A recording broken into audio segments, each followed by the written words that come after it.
copying, stealing people's ideas. Nothing wrong with it. You might have plans in Q1 and it might not go to plan. No, definitely might not, or it will not. You've got to stay on the treadmill. Yeah. You've got to look at what's working, what's gone well. Yeah. We can clearly see massive missed opportunities. You don't want to be in a situation where you focus on your weaknesses and you take your eye off the ball of the stuff that's working. Yeah. Q1 is all about setting the pace. Mm-hmm. In business, you build something with a plan, but your goal is to break it. Stress test it. You want it to fail. Yeah.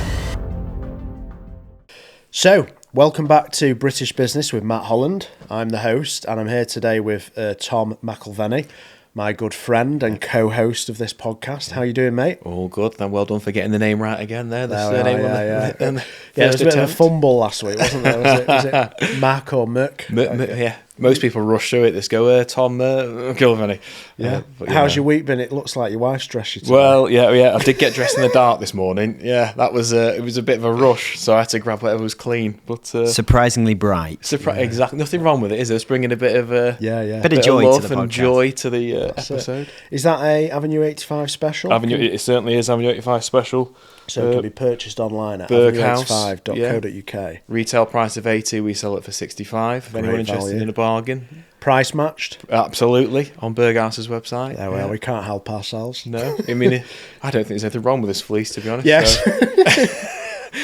Making me have a complex now about jazzy fleeces. Well, as long as you're comfortable, mate, that's all that matters. No, that's fine. It's going to drive people to YouTube to check out what the fleece looks like. Yeah, so, if you've got any feedback on our attire, please let us know. We both run clothing businesses, so we've got a wardrobe to pick from. A big warehouse to pick from. Warehouse, yeah. And I chose this. That's there you go.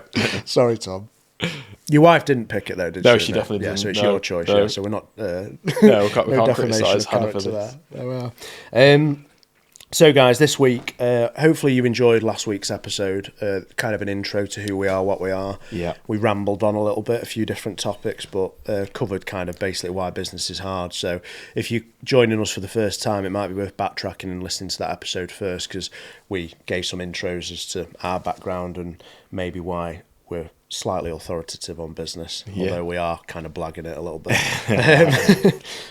So today we're going to be covering the topic of quarter one or Q1, and why it's important. We're filming this in January. It's probably going to come out in Feb. So you've still got a few weeks of Q1 to crack on with. But why is Q1 important? That's kind of the main question of today.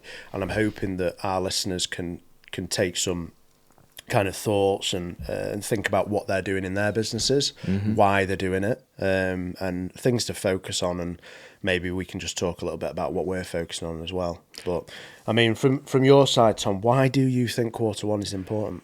It's a good question. Why is Q1 important? And I think in any business it is. Relating it to my business, Q4, obviously back end of the year, extremely busy time. Everyone's rushed off the feet. I'm fully operational, helping out in different departments such as the operations warehouse side of the business. So it's good in Q1 when the dust settles to just take a little bit of time to review the performance, particularly of the whole year as well as Q4. How did we actually do?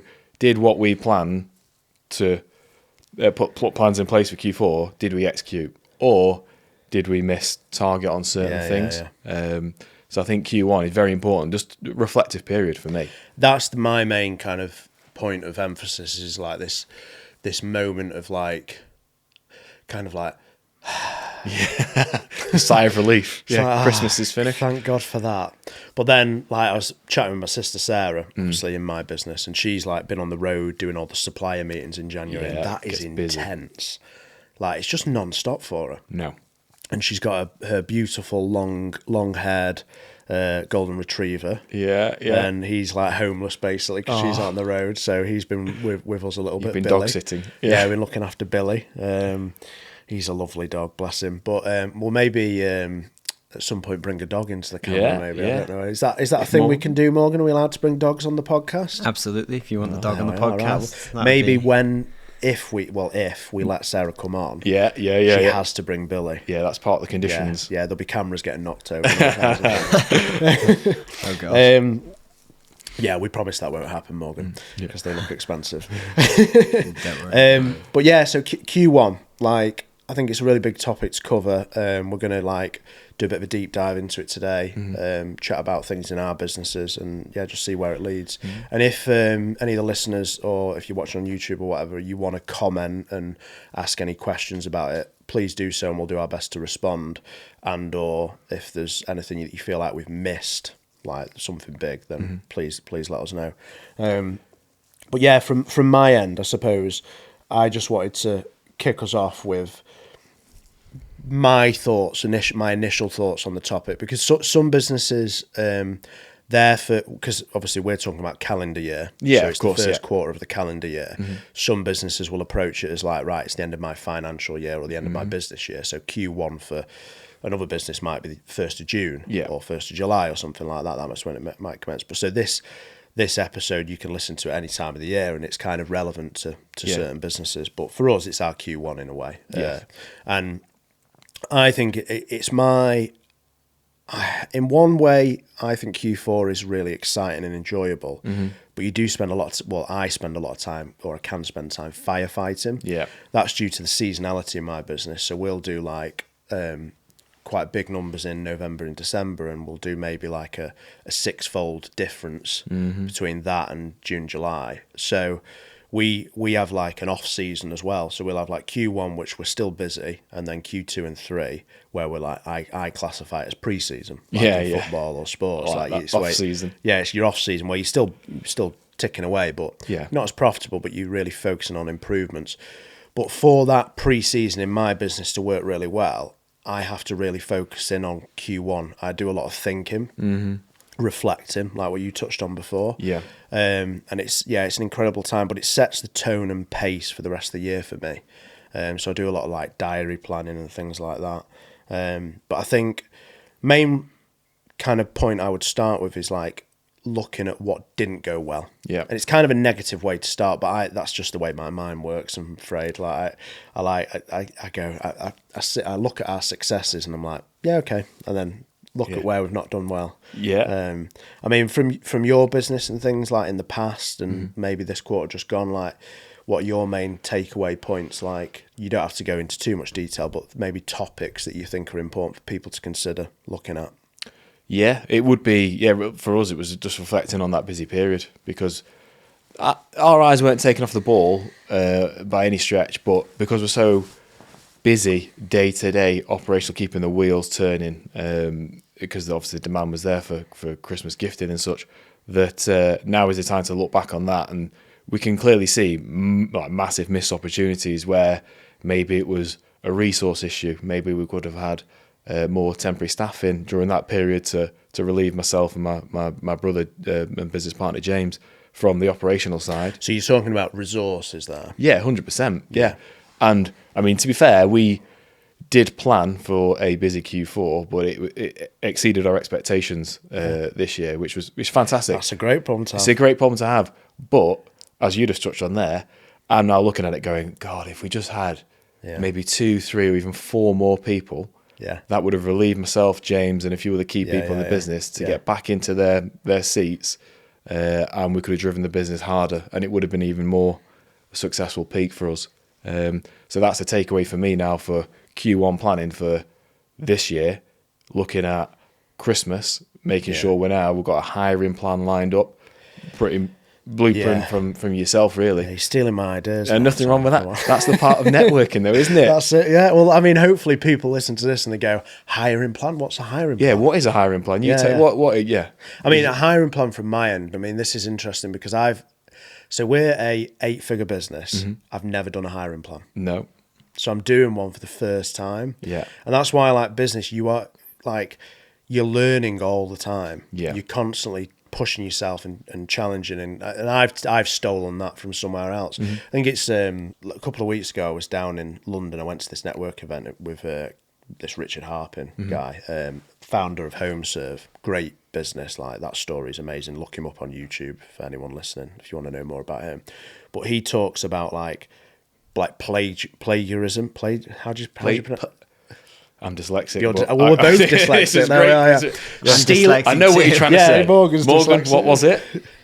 Plagiarism. That's there it, you plagiarism. go. Yeah. Copying, stealing people's ideas. Nothing wrong with it. Like he was saying, like, do it. Yeah. It's a very big compliment that you can give to other businesses. Yeah. But B, kind of like, if people have failed and learned and then chosen to do something, copy it. Yeah. So I stole like the hiring plan from somewhere. I don't know where it was. I mean, it's not a complicated topic, but I was like, why are we not doing a hiring plan in our business? We're going through growth. Yes. We need people. Same challenges that you've talked about in Q4 where we've both done a great job because what's happened is you aim for growth and then we've both exceeded it. Yeah.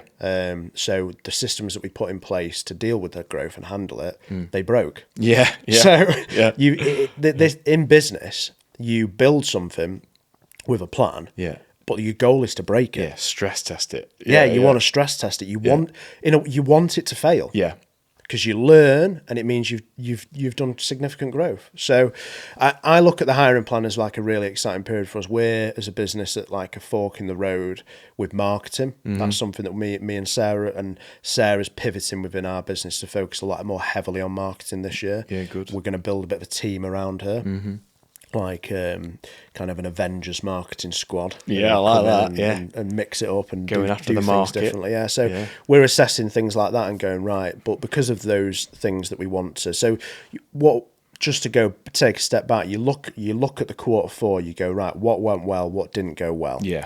We've analysed it and gone right. These little areas in the business, as you were saying, haven't gone very well. Right. What's the solution to that? A lot of the time, it's more resources, like we said. So we look at it and go, right, people, money. What was the problem? And in this scenario, we feel people are the solution. So we're putting solution in place as a hiring plan initially. Yeah. And that's happening in Q1. The hiring will happen in Q2 and 3. Yes. But you can't do the hiring in Q2 and 3 if you don't have a plan. No, exactly. So you've got to have the roadmap. For me, Q1 is really heavily about planning. Yes. And also hitting Q2 with some momentum, that kind of forward inertia, and just being, I think, aware of what's gone on and what didn't go too well.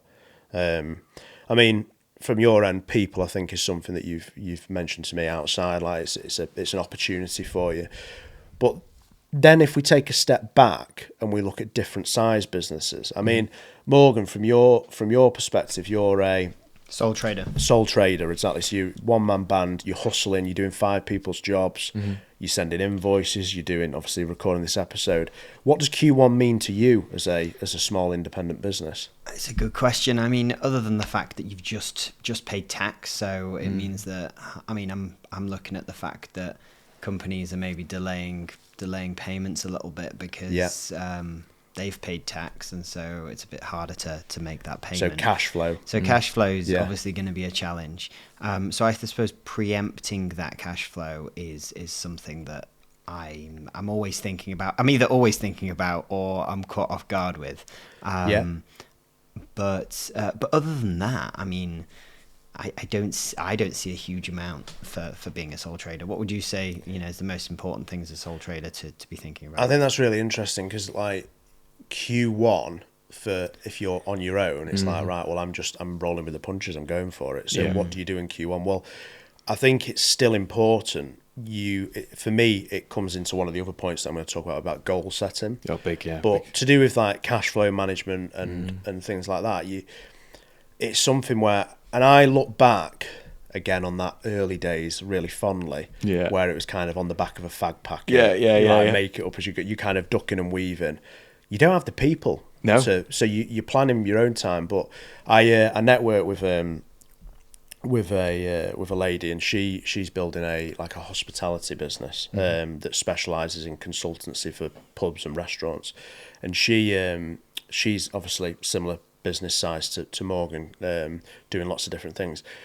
What really impresses me about her, Lucy's her name, and she's really focused in on the planning and the systemizing in this quarter. Good. So far in January, I met with her for a catch up at the probably about a week ago, and she's really doubled down on that planning, that phase, and also doing some to kind of touch on Morgan's side of things with cash flow is like similar business model where she's reliant upon other businesses paying her. Yes. Some businesses can be a bit slower, so she's got to manage that cash flow, and she's putting things in place to maybe help that. I suppose it's also a mental kind of a mental point where people go, it's the start of the year, and so therefore they're thinking, you know, I want to set these, you know, new goals in place, these new systems in place. I mean, personally, I'd hope that I'm putting those systems in place, despite of it being the new year, of, you know, it being, you know, the last quarter of the previous year. If that's when the system had to be put in place, that's when I would have put it in place. But I think for most people, they see that as an opportunity to kind of go, okay, I'm just gonna put some extra graft in, and get those systems in place. I think that kind of like that January energy. Yeah. Like if it's technically your third quarter as a business, and you're say you run a garden centre, it's a quiet time of year. I think going into January, that kind of like new year, new me. Yeah. Some people don't like it, but I think business people and entrepreneurial people are very much committed to that kind of like, right, let's go again. Let's give it a good push. Yeah, I agree. I think Q1 is very much the reset, isn't it? Yeah. For the year, and you're looking and reflecting back on what you did last year, and now is the time for planning, preparation, goal setting. You talk about the cash flow there, cash flow management. Yeah. I know in our business, I forecast cash flow for the 6 months ahead. You're really good with numbers, and like I think what's interesting on that. So you're sorry to interrupt you, but right. You play to your skill set. Yeah. I'm not very good at with many other things, but numbers I can relate to. Probably one of my strengths, and it's good in our business that we've got that in me, and obviously my business partner is my brother James. He's far better than me at many other things. One area that's quite good for me is definitely looking at the numbers and the accounts and just part of the background. But I think when you think about Q1 and like those topics are like finances, people, resources, basically, which is the first point we touched on, you have to be willing to pivot away from what you're comfortable with. Yeah. And like I think both of us are pretty good at giving it a good go, things that you're not used to. But actually thinking about, so say for sole trader businesses, you're in the trenches, you're dealing with the day-to-day and everything. I think it's a good time to really think about, right, these are the numbers I'd like to do this year. These are things, and for me to do those numbers, what do I need? Yes. Yeah. Like, reverse engineer. Yeah, reverse engineer it. So you go, right, I'm going to set my goals. So this year I'd like to do 200 grand revenue. Yeah. That's my goal. How do I get there? Yeah. Well, I need to market myself better. I need to do this. So you're almost like, some people like Lucy, to be fair to her, she's going through like a business planning phase in her business. And I really admire that. I mean, I'm ADHD, I'm dyslexic. Like I'm not normal. I would say I'm really good at juggling 50 things at the same time. Yeah. You thrive on chaos. I'm a chaos master. Yeah. That's you enjoy it. Yeah. She's very like methodical and very kind of like organized. And I think you play to your skill set. So if you're one of these people that's good at juggling lots of different things but struggle with, say, the finance of your business, well, maybe a part of your plan for growing to 200k or something like that is, right, I need a part-time bookkeeper. Yeah. It's about analysing those weaknesses and looking back and going, right, I've finished 2024 at this number. I want to get to this number. How do we get there? Yeah. What does that look like? What does the route look like? Yeah. What forks in the road am I going to have to be face down and making those decisions? And you want to plan it out and work it out if you can. Yeah. I mean, from your perspective, just to put it on its head, Tom, like Q1's important for these reasons. Like we're coming out of Q4, in a way, you do need to take a bit of a deep breath and a bit of you need some recovery. Yeah, exactly. So like, what kind of R&R? Did you take a bit of time off over Christmas? Or? No. Well, the nature of our industry, e-commerce, it's obviously is 24/7. And nowadays with the Shopify app on my phone and notifications coming through, I must check that at 50, 60 times a day. It's right. Even Christmas Day, I'm there checking what's going on. Are the sales coming in? What's the pacing like throughout the day for the ads that are being, the money we're spending on the ads? What's the revenue like? So for me, there was very little downtime over Christmas. Worked all the way through Christmas Eve, finished sort of early afternoon, Still had problems Christmas Eve with customer deliveries. I was, carriers collecting and all that sort of stuff. So it's very difficult to get any time off, or any real time off in a long period there over that festive period, which is, a lot of people, they love it, they enjoy it, having the time off and, rest and recovery and things like that. But I think for me, I just love it that much that it's second nature. It's part of the parcel. I think it's interesting as well because you go through this, like, we're going through such a busy period, Q4 mega, and then you're like, like I mentioned that before, but you want to then succeed and push yourself. So you kind of like, you feel bad, almost guilty as a business over taking time off and kind of looking after yourself is something we're going to cover on an episode in a couple of weeks' time. You're right. So I don't want to dip too much into that, but that Q1 period, you do need to take a bit of time back as well. So it's like, right, I've got all this planning, all this organisation to do. Maybe I'm, like I say, sole trader or like a smaller business, 2 employees, and we're thinking about taking that third person on. Well, to take that third person on, you need to increase the size of your business by 33%. Yeah, like cover that cost. These things that you look at in Q1 can be quite intimidating. Yeah, they will be when you're looking at taking additional costs on into your business. Obviously, then you don't know what, you can forecast what you think you might be doing over the next 12 months, but that all comes down to execution, doesn't it? And you can have the best laid plans, and then, as you quoted in the previous episode, you get kicked in the nuts, and then you're back to square one, and you keep going again, don't you? So that is the difficult part. Yeah, definitely. And I mean, I think focusing on weaknesses, but you also need to in Q1 really focus in on like what went well, and make sure that happens again.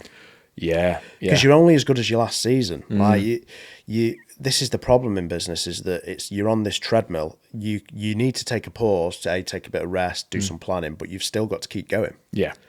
And that person on the treadmill represents the business. And as you grow the business to a certain degree, it gets slightly easier because you can maybe take a step back and become that coach doing the planning. But in Morgan's scenario, you're in this situation whereby you do really have to, you've got to stay on the treadmill. Yeah. You've got to look at what's working, what's gone well. Yeah. Or I've had some new clients, right? I need to make sure I'm looking after them. Yeah, servicing them well. Yeah, servicing them well. You don't want to be in a situation where you focus on your weaknesses and you take your eye off the ball, the stuff that's working. Yeah. So, Tom, I think there's a few other things we can probably touch on as well. But I just wanted to maybe take a moment and suggest that anyone listening, if they've got any thoughts or comments on Q1, specifically things we've maybe not covered, maybe drop them in the comments, and we'll maybe look to revisit this in a future episode. Maybe review on the next episode some of the comments if there is anyone. I mean, we're in the early days, so it might be a tumbleweed, but we'll see. We'll plan. Might be us commenting underneath. Yeah, it might be us doing comments for ourselves. Yeah. But yeah, I think it's such an important period, and hopefully this has been helpful to anyone listening. But if you are listening and you know another business owner or someone you think that might actually really benefit from this kind of like, oh, we should really be looking at Q1 and going, let's have a bit of a revisit on these topics, or let's do a bit of planning, please share it with them. Share it with a family friend that's in business or within your network. I'd really appreciate that. It would help us out a lot. And obviously we're here trying to maybe share some of our failures and things we've learned over time to help other businesses, but that would really help the podcast. So if you could do that, we'd really appreciate it. But we'll get back into it now. So one of the things I was just thinking about then, Tom, while you were talking, was the last Q1. So Q1 2024, and I was thinking about things that we implemented and thought about doing. And one of the big challenges we faced was a problem because of growth again. Of course. Like we'd made some good moves on like marketing and like adding more products to our website and things like that. So the business had grown in Q4 2023. So early 2024, we sat down as a team, me, Robert and Sarah. If you're in a business that you don't have a team like that, find a network. That's something I think is really important. Like find someone like Tom that's entrepreneurial, that you can bounce ideas off. And that's good just at every moment in business. Like last night I was feeling a bit anxious about doing the second day of filming the podcast, so I spoke to a friend of mine, Charlie from Workwear Innovation. Shout out for Charlie, bless him. Well done, Charlie. He's in the trenches in his business. He's got growth opportunities and everything. But we kind of like, it was really good. I've got that network and bounce some ideas and questions off him. So grow your network so that you can have a good Q1. So if you're on your own and you're a sole trader, have someone that you can bounce ideas off. Like, we're at an advantage because you've got your brother, you've got other key people in your business like Sophie, and you've got your buyer. What's the name of your buyer again? Claire's just recently rejoined. Claire's brilliant asset to the business. And like these people, these more senior people, you might have an idea for Q1 that you can bounce off them. So in Q1 2024, we sat down as a board, like me, Robert and Sarah, and we just reviewed things, and we were like, we need someone to deal with the day-to-day of the operation. So we went on a bit of hiring. I've talked about that being something this year to do with marketing. We want to focus in to do more content marketing, things like that. But last year it was about hiring again, people. Big theme. Something that we will go into more detail on, people, managing people in the future episodes. But last year we looked to hire a warehouse manager initially, and then we ended up with a chap called Danny, who is now our operations manager. He's a great guy.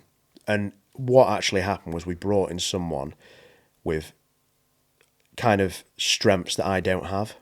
Strengths that Sarah and Robert don't have. Like me, Robert and Sarah are relatively young. Like I'm 34. Sarah's 18 months younger than me, 32, 31. Robert's 7 years younger than me, so there's a bit of a gap there. But we're young and we're learning. And Danny has come in, he's older than me. He's worked and managed people in operations in quite big businesses, I think in one of his operations he had like 100 people on shift, and some days like 24-hour operations, and he's come to our little piddly warehouse, and he's managing that now. But he has allowed me to really take a step back from the day-to-day of the business, which has been huge, and that came out of Q1. The planning and preparation you did in Q1. Yeah, and he didn't join us until August. There you go. 8 months into the year. We hired someone into that role. It didn't work out. We had to let them go. And then Danny was the second attempt. Right. So, like, you might have plans in Q1 and it might not go to plan. No, definitely might not, or it will not. It won't. Pivoting again, isn't it? And we went through a process with the hiring of Danny. We thought we'd got it right first time. I thought I'd got it right. I didn't. I do remember this. I remember being away with you. Where were we? We had gone away together to a networking event, funnily enough, down in Essex. Yeah. And you were like, right, brilliant. You know, we've been preparing for this. It's a great hire for us. And I think on our return, I think you realised this is probably not the right person for the role. And ultimately, it's really hard, like, because you go with a plan and you go right, and you almost as an entrepreneur business owner, and this is maybe part of my arrogance as well. Like I think you as an entrepreneur business owner, a leader in your business, a leader in your business, you do have to be a bit arrogant, a bit cocky. I thought I got it right. Yeah. And it's quite a humbling process going, I didn't. Well, it's a lesson, isn't it? And you've learned from that now, and you've got someone in that position that's perfectly right for your business in Danny. Yeah, so. and he, like, don't get me wrong, like, Danny does a great job. He has his pros and cons. He won't mind me saying that. No. He knows, and like me and him work really hard for him to try and improve.